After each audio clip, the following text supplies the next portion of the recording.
My boss looked me straight in the eyes and said, "Just try harder next year." That was the moment I decided, next year, I wouldn't even be there. 3 months later, I was earning triple my old salary, working for their biggest competitor. And when my boss realized what happened, he nearly fell out of his chair. If you've ever given your heart and soul to a job, only to be treated like you're disposable, this one's for you. Hit that like button, subscribe, and get ready, because this story isn't just revenge. It's career karma at its absolute finest. When I first started at this defense contracting company, I was 24, bright-eyed, hungry, and naive enough to believe that hard work always pays off. For 4 long years, I clocked in early, stayed late, and took every impossible project they threw at me. My reward? The same 2 to 4% raises everyone else got. Just enough to keep you from quitting, not enough to actually get ahead. I told myself it would pay off someday, that management would notice. And they did, eventually. After years of waiting, I was finally offered a project engineer position, a so-called stepping stone into management. It wasn't a raise. It was a test. They gave me a team, 4 engineers, a designer, and 2 admins. Our goal? To design and manufacture a brand new defense system. I poured my entire life into that project. 100 days away from my family that year, field tests, vendor meetings, cross-country flights, sleepless nights running simulations in hotel rooms lit by blue screens. But it worked. That year, our system pulled in $1.6 million in sales. We earned the company a patent, and the US Air Force even nominated us for a Department of Defense Technical Team of the Year award. We flew to DC, dressed in suits, shaking hands with generals. I thought, this is it. This is my moment. When performance reviews came in, I got a 10 out of 10 rating. My boss told me I was a rising star. And then, I found out one of my own team members, someone I had mentored, who reported to someone else, had been promoted early to a senior position. Me? I got another 3% raise. Just 3%. I remember sitting at my desk, staring at that email. My hands were shaking, my face hot. I'd given everything, missed birthdays, anniversaries, weekends, and this was my reward? I went straight to my boss.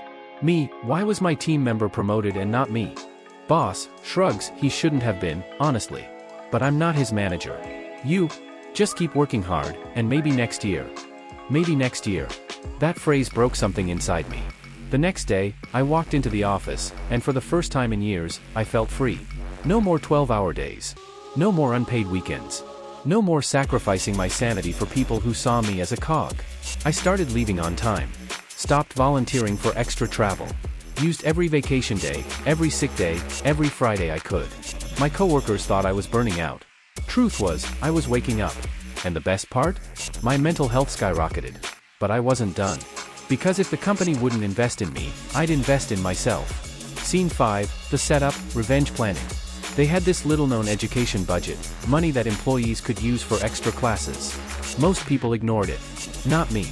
My coworker, the one who got that early promotion, was taking an MBA, funded by the company. But there was a catch, he had to stay for years afterward or pay it back. I found a loophole. The technical training budget, no long-term commitment, no strings attached. So I signed up for classes in FEA, finite element analysis, and 3D modeling, the exact skills our industry was starting to demand. And guess what? The company paid for all of it. My boss even congratulated me. He had no idea I was building my exit plan. About a month after those classes ended, I started quietly applying for new jobs. And it didn't take long. One interview in particular stood out. A competitor in the same industry, desperate for someone with exactly the new skills I had. They offered me a base salary double my current pay, plus overtime. Overtime in engineering? That's unheard of. It was an instant yes. When I handed in my notice, my boss called me into his office, closing the door behind him. He looked panicked. Boss, wait, what do you mean you're leaving? We just paid for you to travel all over learning those new skills. Me, yeah, and I really appreciate it. That training changed everything. Boss, don't you have any loyalty? Any guilt? Me, you mean the kind of loyalty you showed when I broke sales records and got a 3% raise? He didn't have a comeback for that. Then came the desperate pitch. Boss, how much are they paying you? Maybe we can match it. Me, you can't. Boss, try me. Me, they're offering more than you make. The silence in that room was glorious. He blinked, processed it, and finally muttered, "That's more than I make." I just smiled. Exactly. And then I walked out. My first year at the new job, I made 3 times what I did before, between base and overtime. I finally had time, money, and peace of mind. Meanwhile, I later heard through the grapevine that the company struggled for months trying to replace me. All those skills they paid for? Now working for their biggest competitor.